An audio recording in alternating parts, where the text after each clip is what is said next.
ukivuga ntabwo biza ariko ababyeyi bawe bajyaga bikubwira bakubwira ko wavutse n'ubundi uri umwana munini ushyitse nk'uko mbibona cyangwa se n'ubundi kubyibuha byaba byaraje inyuma iwacu ni njyewe mwana wavutse w'uruzingo yego navutse nyine mfite ndi mutoya cyane none ikindi nanafite ikibazo cyo kunanuka noneho iwacu barirukanka bajya za Gikongoro Ruhengeri Gisenyi Cyangugu nahe ahantu hose uwo muti waba ari wo waba waragufashije cyangwa nyine we mbega mu buryo nyuma ntabwo ndi kubyumvisha mbere urumva wari unanutse ariko nyuma haza kugushakira nk'umuti wenda tuvuge nk'igihe bavuga umuntu ananutse ngo buriya ngo arwaye inzoka ngo ibiki n'ibiki bagukubita umuti ngo buriya ngo zakize ngo yabyibushye ukeka ko ari iki cyaba cyarese gituma noneho hazamo guhita big man kubyibuha nuvuga ngo buriya buri muntu wese ubona mu buzima busanzwe amaraso yiwe aba arimo hari igihe uba ufite amaraso yo kubyibuha cyangwa ntayo ufite yego urugero nkawe wowe uko batari kukureba ariko kameramani ni uruzingo ababizuza yewe ukuntu kabaye kandi njyewe baniyo turi kumwe mu muhanda imvura ikagwa niruka ngawugutamo ni ukuvuga ngo kameramani niyo wakwicara ukagenda ukamugurira bene rwa rumodoka rumwe bishyura ibihumbi nimba ari 500 nimba ari miliyoni ku munsi kutwara imicanga kameramani umwe abakamera gake kameramani wowe ngira ngo ni umuntu woroshya n'ibintu mani Dumba n'umwana mwiza Dumba n'umwana mwiza aho 100% sapurusa Dumba afasha abantu kuzamuka Dumba yifashiriza nyine abantu mubwire Dumba akoresha muzika Dumba ari abantu aca mu gikara agaha amafaranga ndabazi hari n'umwana wo muri karitsiye y'iwacu yajyanye muri nuza hariya baba muri Canada Dumba n'umwana mwiza atandukanye n'izindi ngero zo kuri iyi ujye kuri Dumba abana yafashaga Dumba yajyaga kuri utuvideo avuga uburyo abana b'abanyeshuri b'abanyarwanda bashobora kuva hano mu Rwanda bakajya kwiga muri za Canada sibyo akabereka uburyo bushoboka ushobora gukoresha ariko ntumbwire ngo yafashe umwana gutyo gusa fofuri ushobora kuba yaramweretse inzira ariko ntabwo yamuhaye amafaranga mara أعوذ بالله من الشيطان الرجيم والله يا ربي يا ربي يا ربي وورayifata ugahakana yuko Dumba atafashije uwo mwana ngo amujyane muri Canada okay babarira ubwiza ukuri ku gihe ku myaka yawe n'ukungana ubu ngubu ushatse abagore bawe subundi mbere na mbere urabona afite nk'imyaka ingahe Shamana fi nyine ngiye kurumba nkubona ndeba na poya abano kiri cyana gito akabona ari cyana cyatese tu imyaka ingahe imyaka susuri nko mu myaka nka 18 man cya muri ve ariko barakudohore kuri 18 yaho wana mfite imyaka yanjye 40 ibura wibiri fi nayo ufite 38 ukaba utaragira n'umwana afite cyangwa uramufite oya ibyo ngibyo ni inshingano zanjye wa mugabo yego ni gwanje ni gwanje ibyo ndabijejwa ni Kirundi urakizi ndasuza perezida w'u Burundi ndabizi aradukurikirana yego nkanashima perezida w'u Burundi ibintu njya mbona akora akajya kuvuza ingoma akajya mu isoko akajya guhaha akajya guhahira abaturage ubugari bwa desa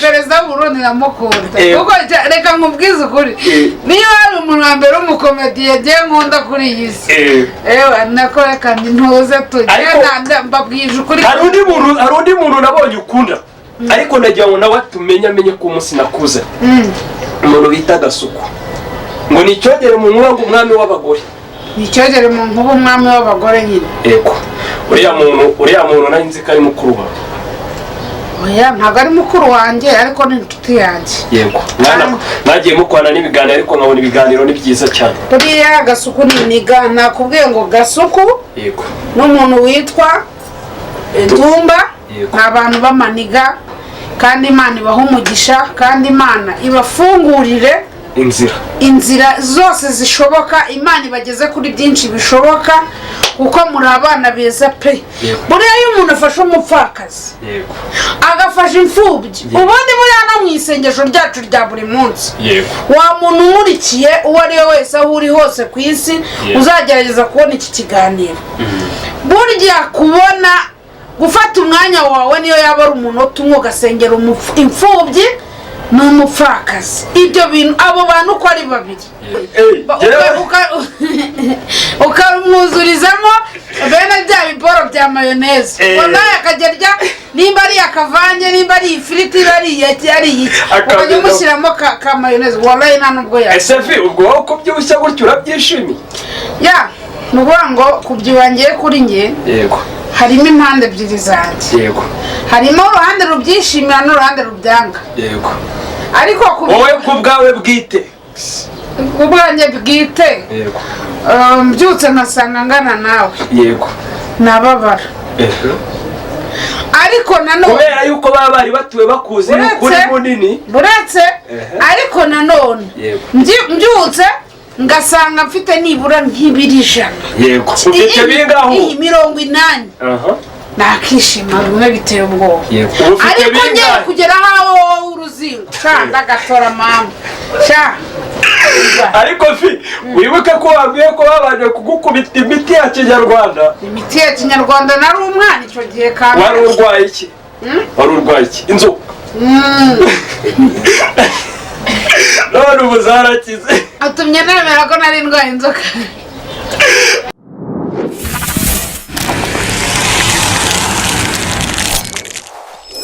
Novation Smart TV. Yes, reka nongere ngusuze wowe udahwema kudukurikirana hano kuri Innovation Smart TV. Nye nk'ibisanzwe ngiye kukugezaho ikiganiro nkaba nitwa Celebobo. Hari umusore muri kureba hariya imbere cyane. Niba ari umusore cyangwa ari umupapa ntabwo mbizi, araza kudusobanurira. Bakwita nde? Wanene. Witwa Wanene. Oya bana arabakuzi no kwizina rya Fisi. Ya abantu benshi banzi kwizina rya Fisi. Yego. Ariko ubundi nitwa Mudahigwa Emmanuel. Yego, Emi. Alias Kibonge, alias Machari, alias Nyiribyondo, alias Kabaka. Yego. Fisi bwa mbere ngiye mubona ndumva narakubonye nko muri 2015 na 14 mubonye ahantu bwa mbere uri ahantu bitaga ku buhanda ni mu ntara y'Amajyepfo. Ku buhanda? Yego. Icyo gihe mubona hari mu bintu bimeze nk'ibintu bya Skol, sinzi niba ari byo bari kwamamaza. Byaburarirwa. Yego. Turi kwamaza Petit Mitsingi ye na Kanyombya. Yego. Mu bigaragara icyo gihe ushobora kuba hari niba ari bwo waba rutangiye kwinjira mu bintu bya sinema ntago mbizi neza, nibyo ngira ngo mubaze ese ibintu bya sinema ubundi wabara bitangiye mu ryari? Ya mbere na mbere yewe filime nazitangiye mu mwaka wa 2000. Yego. Nibwo ninjiye mu gakino nyina filime za genocide ya mbo nyina filime z'abanyarwanda nyine twirwa dukina sinema nyarwanda. Sinema nyarwanda mbo nkora filime yitwaga nahereye kuri filime yitwaga ndayibagiwe. Yego. Urumva? Hanyuma iyo filime irangiye nibwo nahise mpura na Kanyombya. Kanyombya duhita dutangira na filime yitwa Nta Munoza. Kanyombya uwo bita Kayita Nkore Njuri. Tujya kwiba amandazi njye na Kanyombya akama n'amasambusa n'amacapati nkabishyira mu gakabutura nambaraga ka poshe bombe. Hanyuma nyuma iyo filime yangize umusitari no mu Burundi kuko twagiye Burundi 2008. Yego. Filime ngira umusitari mita nyina filime yitwaza ngo twese turi bene Kanyarwanda. Yego. Tujya guhiga urukwavu ngiye na Nzovu. Yego. Hanyuma hahita hakurikiraho filime yitwaga ngo Inzira Ndende na filime yitwaga Icyizere ndi kumwe na Kanyombya, izo zose muzikinyama na Kanyombya. Yego. Hahita haza filime yitwa Ikigali si Ikigoma. Yego. Kigali si Ikigoma nayo iri muri filime harimo n'abamenya mu nda zanjye n'ebyiri. Yego. Kigali si Ikigoma na Nta Munoza kuko nizo zamurikiye umusa. Yego. Harashya. Yewana. Okay, mu byumvikana byo urumva yuko iyi minsi yose umaze muri ibi bintu urabizi.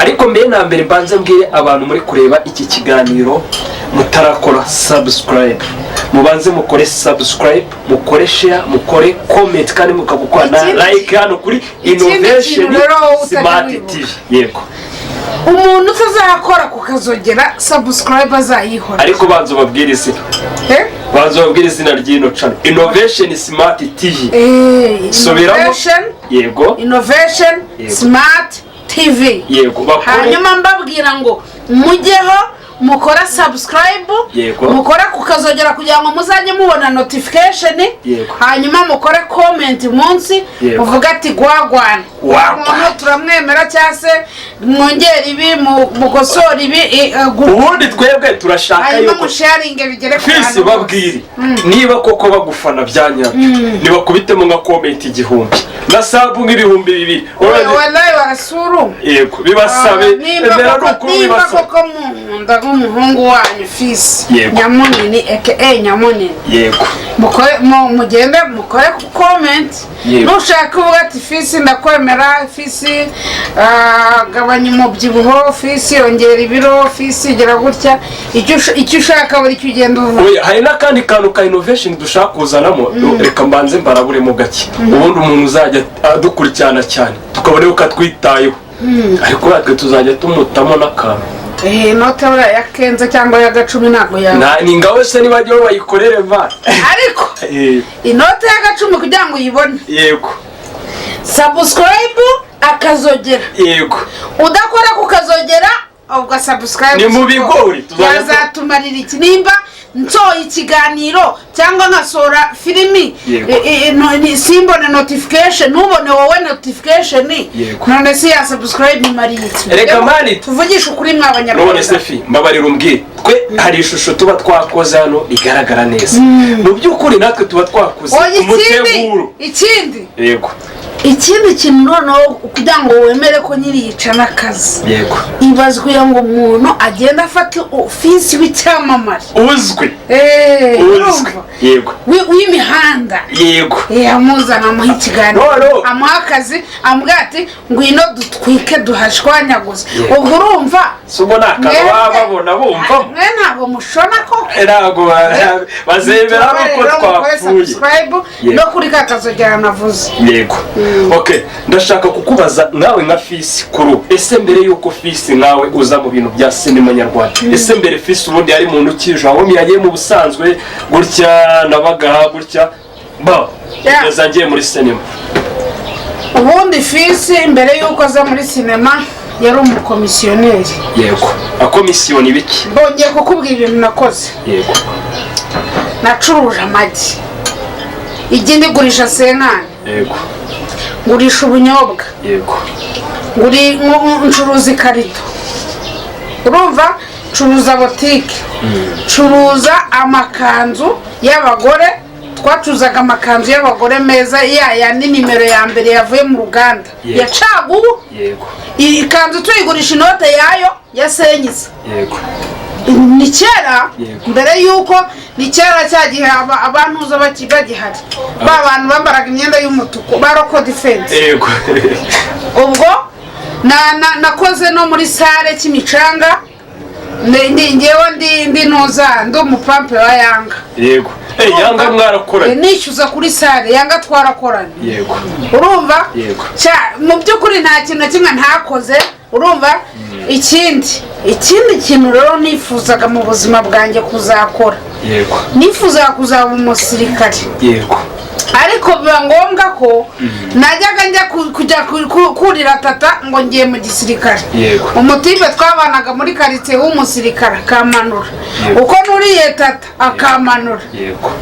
Nyine ncika nayo navuga tubwo nyine igisirikare. Bivuze ngo rero wabonaga tata iparitse hano washakaga kurira ngo ube wacyo? Oya, barabitangazaga tugahita tujya ku murenge kurira tata, cyari cyagiye cy'abacengezi. Yego, ese ubwo uvuka we ukivuka ntabwo biza, ariko ababyeyi bawe bajyaga bikubye bakubwira ko wavutse n'ubundi uri umwana munini ushyitse nk'uko mbibona, cyangwa se n'ubundi kubyibuha byaba byaraje nyuma? Iwacu ni njyewe mwana wavutse w'uruzingo. Yego, navutse nyine mfite ndi mutoya cyane, noneho ikindi nanafite ikibazo cyo kunanuka. Noneho iwacu barirukanka bajya za Gikongoro, Ruhengeri, Gisenyi, Cyangugu n'ahe ahantu hose. Baragenda bashaka ko babona umuti wamagarika kunanuka. Umuti baje kuwubona. Maze kugira gukira, urumva nagumye nyine meze nk'abandi bana bose, ariko nari kagufiya byadanje. Ubwo ewana ngeze mu myaka yanjye 15. Narabyibushye biteye ubwoba.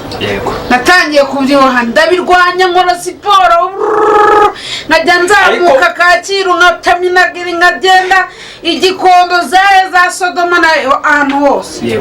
None se uwo muti waba ari wo waba waragufashije cyangwa nyine we mbega mu buryo nyuma ntabwo ndi kubyumvisha? Mbere urumva wari unanutse, ariko nyuma haza kugushakira nk'umuti wenda tuvuge nk'igihe bavuga umuntu ananutse ngo buriya ngo arwaye inzoka, ngo ibiki n'ibiki, bagukubita umuti ngo buriya ngo zakize, ngo yabyibushye. Ukeka ko ari iki cyaha cyarese gituma noneho haza bo guhita big man? Kubyibuha nuvuga ngo buriya buri muntu wese ubona mu buzima busanzwe amaraso yiwe aba arimo.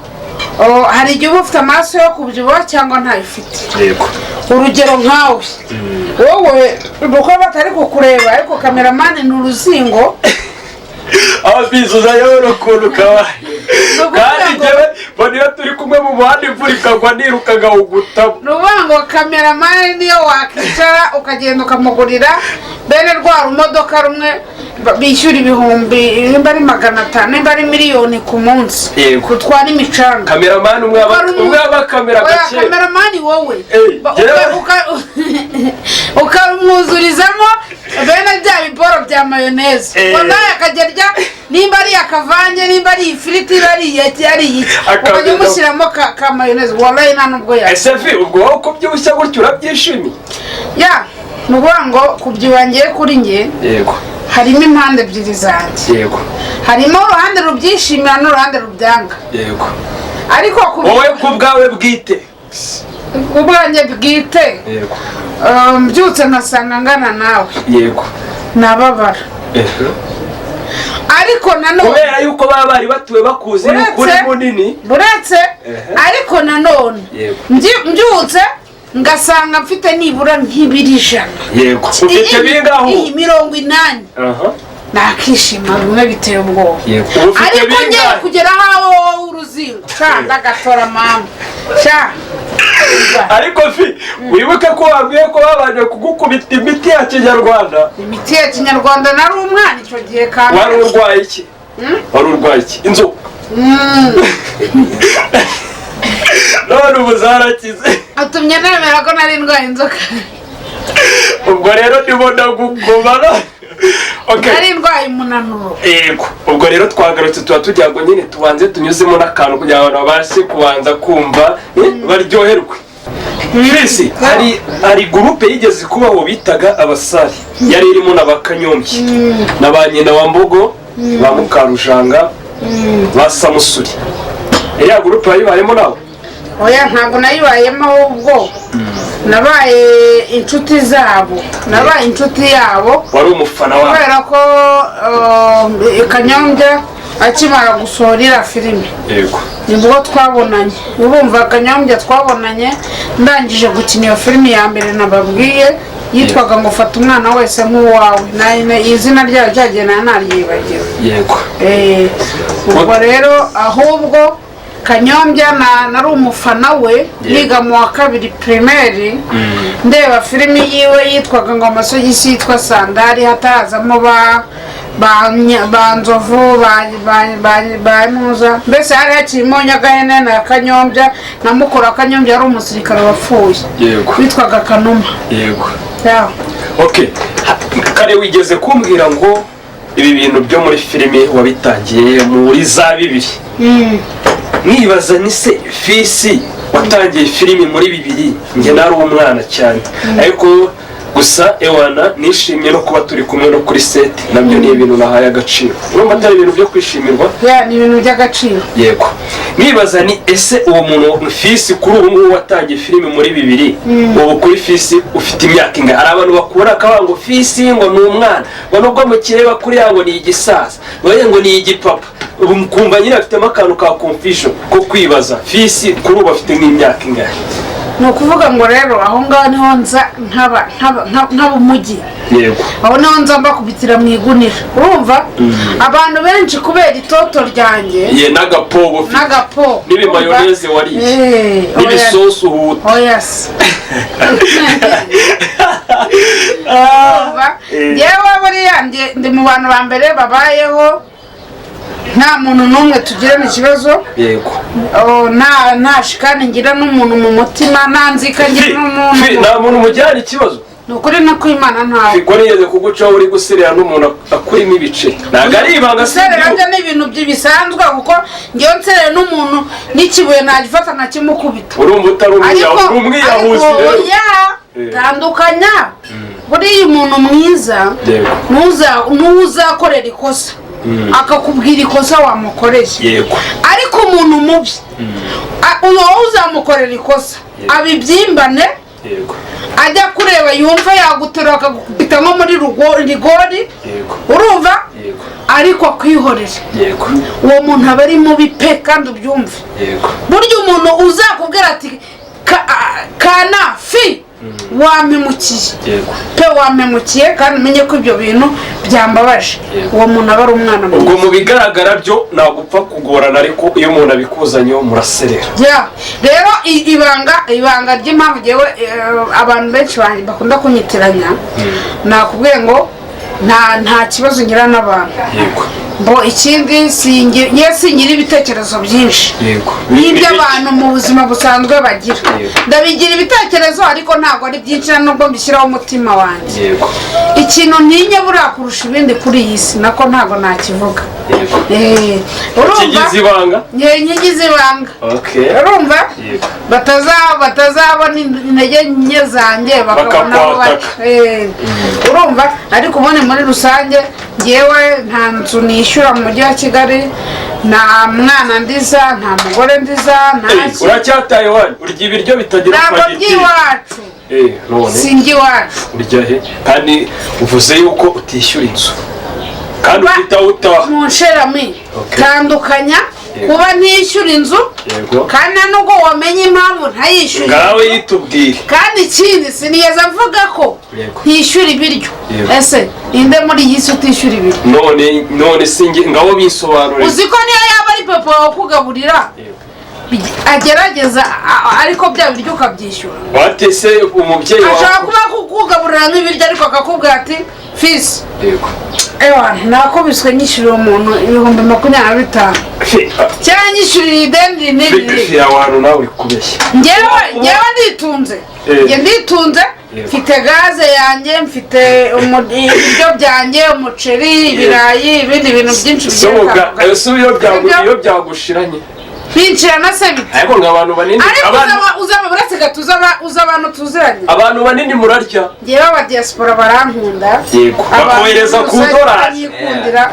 ariko bwira nabo ba diaspora ubundi barebe yicaro sha ngira ngo batatu kandi wankoresheje ngira ngo batatu nimba wankoresheje hari aba diaspora bankunda yego buri ikintu rero aba YouTube buretse gato bibiri banga bibiri banga nanaryibira aba YouTube bamurikiranye buriya hari igihe umuntu akoresha Fisi yajya kwandika titre akavuga ngo Fisi wenda na Vava muri content cyangwa se Fisi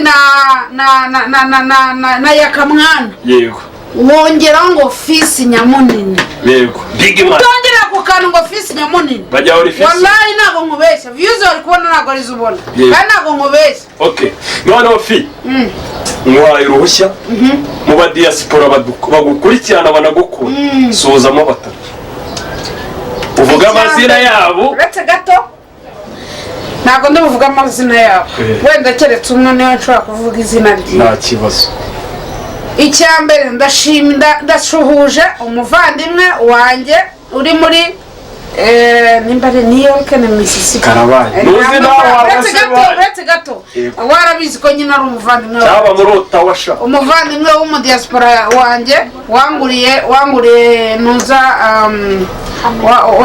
oya wanguriye bituma bajya mu mahanga aryo bahita yagushakiye visa se yanshakiye pasiporo y'imyaka 10 amafaranga ye yego n'ibihumbi 500 amfasha no gushaka visa ariko birangira umuntu wari kumfasha kuza apfuye warahubitse urumva yego ariko ajya nyereza ku madolari ndagushimira ndagukunda Imana iguhe umugisha kandi Imana izaguhishura kubera ko ni wowe muntu utekereza ati fisi yagize anniversaire 25 z'ukwa 12 yego agahita anyoreza nk'amadolari 400 cyangwa 500 yo kwirira yego Noheli agahita agira gute iminsi mikuru bonane akanyoherereza yego ngashimira n'undi mubyeyi witwa Shangazi uba muri kiriya gihugu Dumba bamarye bakita gute Dumba se saba nawe muri Canada mubyeyi uba muri Canada witwa Shangazi ariko ubundi Dumba wandemeye akamfasha kugura kamera Dumba uramwemera Dumba uramwemera Dumba ni inshuti yanjye ko sha Dumba buriya mukundira kiriya gitwe cyiwe kuko cyogoshesha sakamara w'umusatsi kiriya gitwe cyiwe kibetse kikamera w'umusatsi ari igipa nta nubwo twazongera gukundana ariko Dumba buriya ngo ni umuntu woroshya n'ibintu mani Dumba ni umwana mwiza Dumba ni umwana mwiza aho 100% sapurusi yego Dumba afasha abantu kuzamuka Dumba yifashiriza nyine abantu mubwire Dumba akoresha gushika live ari abantu aca mu gikara agaha amafaranga ndabazi hari n'umwana wo muri karitsiye y'iwacu yajyanye muri nuza hariya baba muri Canada Dumba ni umwana mwiza atandukanye n'izindi ngero zo kuri ujye kuri Dumba abana yafashaga Dumba yajyaga gukora utuvideo avuga uburyo abana b'abanyeshuri b'abanyarwanda bashobora kuva hano mu Rwanda bakajya kwiga muri za Canada sibyo akabereka uburyo bushoboka ushobora gukoresha ariko ntumbwire ngo yafashe umwana gutyo gusa fofuri ushobora kuba yaramweretse inzira ariko ntabwo yamuhaye amafaranga mara A'udhu billahi minash shaitani rajim wallahi ya rabbi wowe urayifata ugahakana yuko Dumba atafashije uwo mwana ngo amujyane muri Canada kandi si umwe si babiri si batatu si bane ni abana benshi afasha wenda ntabwo bose ariko abajyana ariko abenshi abafashiriza mu gihugu gusa ikintu cyo ngo wenda nzi yajyanye ariko n'abandi ashobora kugira gute kukwishyurira ukajya kwiga noneho ukazihitiramo nimba ukomeza ukiga muri nako ukaba hariya muri cya gihugu cyangwa ukagaruka iwanyu gusa hari ikintu nashimira nanone Dumba hari igihe nigeze kubona akaganiro gato yari yakoranye n'umuhanzi wo mu Burundi bita Kiriko hari uburyo yari yamuhuje n'undi wo mu Rwanda nashatse kuvuga ukabona yuko mbega Dumba we ikintu cyo guhuza abantu n'abandi aragishoboye mu by'ukuri nawe numvise umutsimbarayeho umukunda mubwira kure na subscribe oya Dumba rwose Dumba ni umwana mwiza pe yego urumva kandi natwe turiya reka mubwize ukuri ngiye nkunda umuntu witwa Gasuku yego sibyo Gasuku ndamukunda cyane pe Gasuku afasha n'abantu Gasuku nawe afasha abantu sibyo Gasuku mbese ari mu rwego nk'urwa Dumba yego bari abajama reka bananakundane reka Gasuku na Dumba bakundane kuko bose n'abana beza niba Gasuku Jessica izo mipangu yifata akagura abantu 200-500 mituwere babakene n'imfubyi n'abapfakazi akabagura mituwere na Dumba akaba ari uko nguko ni gute sa ahubwo Imana igikomeza ibahundagazeho imigisha wowe nagaki waba warakoze ukabati ngewe hari abana nafashije nk'abo ngabo numva niyo nanapfa Imana yazabisha yewe ni benshi nafashije kuko buriya gufasha ntabwo ari ukujya kuri kamera yego sibyo ubigira ibanga gufasha ubigira ibanga ariko hari n'igihe bikenerwa ko bijya kuri kamera n'ubu ngubu ndashaka gutangira gufasha abana b'imfubyi urumva abana badafite kivurira abasaza bashaje badafite abana uko hari abasaza baba barakuze nkanjye ntibabyare yego ese fi ntabwo ndabyara ariko nyine nzabyara ariko urabyara ndabyara nyine ariko barambwiye ngo buranga abagore bajya bakugora nganyumvira ubu tuba turi mu bintu by'abagabo ugatangira kubitwika ngo uzahame ibintu by'intuzi none Zefi babarira ubwiza ukuri ku gihe ku myaka yawe n'uko ungana ubu ngubu ushatse abagore bawe si ubundi mbere na mbere urabona afite nk'imyaka ingahe shamwana fi nyine ngiye kurumba nkubona ndeba na po yawe abana ukiri icyana gito kandi nkabona ari icyana cyatese tu imyaka ingahe se imyaka susuri nko mu myaka nka 18 ma cya muri ve ariko barakudohoreye kuri 18 yawe wana mfite imyaka yanjye 40 iburaho ibiri fi nayo ufite 38 ukaba utaragira n'umwana fi cyangwa uramufite oya ibyo ngibyo ni inshingano zanjye wa mugabo yego ni gwanje ni gwanje ibyo ndabijejwa none ikirundi urakizi ndasuza perezida w'u Burundi ndabizi aradukurikirana yego nkanashima perezida w'u Burundi ibintu njya mbona akora akajya kuvuza ingoma akajya mu isoko akajya guhaha akajya guhahira abaturage ubugari bwa desa araseta none perezida w'u Burundi ndamukunda kuko reka nkubwize ukuri niyo hari umuntu wa mbere w'umukomediye agiye nkunda kuri iyi si nako reka ntuze tugenda mbabwije ukuri hari undi muntu nabonye ukunda ariko nagira ngo nawe amenye ko umunsi nakuze umuntu bita Gasuku ngo ni icyogere mu nkuba ngo umwami w'abagore ni icyogere mu nkuba umwami w'abagore nyine yego uriya muntu nari nzi ko ari mukuru wawe oya ntabwo ari mukuru wanjye ariko ni inshuti yanjye yego nagiye mukwana n'ibiganiro ariko nkabona ibiganiro ni byiza cyane buriya Gasuku niniga nakubwiye ngo Gasuku yego n'umuntu witwa Dumba ni abantu b'amaniga kandi Imana ibaha umugisha kandi Imana ibafungurire inzira zose zishoboka Imana ibageze kuri byinshi bishoboka kuko muri abana beza pe buriya iyo umuntu afashe umupfakazi agafasha imfubyi ubundi buriya no mu isengesho ryacu rya buri munsi wa muntu umurikiye uwo ari we wese aho uri hose ku isi uzagerageza kubona iki kiganiro burya kubona gufata umwanya wawe niyo yaba ari umunota umwe ugasengera imfubyi n'umupfakazi ibyo bintu abo bantu uko ari babiri wallahi ibyo bintu Nyagasana bigweramo umugisha wagafisa agira ni ukuri ko Imana ukuri Imana iguhe n'umugisha sha ariko rero ubu tugiye gusatira n'iminota yo gusoza kubera yuko twajyanye n'ikiganiro ariko agataho wanandondogosha warondogoye fi ahubwo nakubabariye mani reba iminota ingana gutya uri kumva mani nakoroye gusa nyine ntabwo wabaye kudondagura cyane gusa wambwiye ngo hari umuntu nanone wakugiriye neza akugurira kamera bamwita Shangazi yego kuri TikTok yego ni umubyeyi uri muri Canada ndamushimira harimo na uwo bita MK harimo Mize uri Dubai na Big Up harimo abantu bose bo kuri TikTok bose yego abantu bose bakore abanyarwanda kandi ikindi mwa bantu kanongere mbakangura ku kantu kamwe yego nimba uzi kudakoresha TikTok uri umunyarwanda ufite telefone ya smartphone yego umenye neza ko hari akantu wacikanye yego mbona ntabwo nakicara ngo nkubwire ngo ivina TikTok ni urubuga rwiza yego yewe ikindi nababwira yego wabasha kubona amafaranga yego uzaze mbabwira uburyo wayabona yego bakora na subscribe kuri Innovation Smart TV yego kandi nutambuka utabikoze igosha alright vuga ngo Innovation Smart TV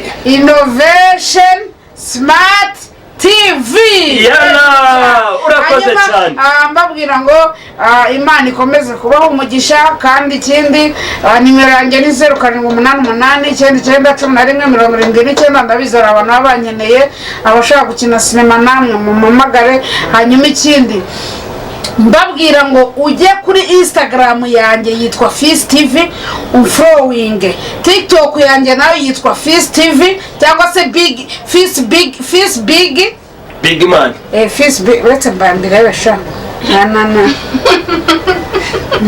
komeza ya TikTok yanjye yitwa Fizz Big wananaweba ujyeho cyangwa se Fizz Big wowe wakandika Fizz Big watumbona hanyuma ujyeho uhite unfollowing. Imana ibaho umugisha ndabakunda cyane. Yes.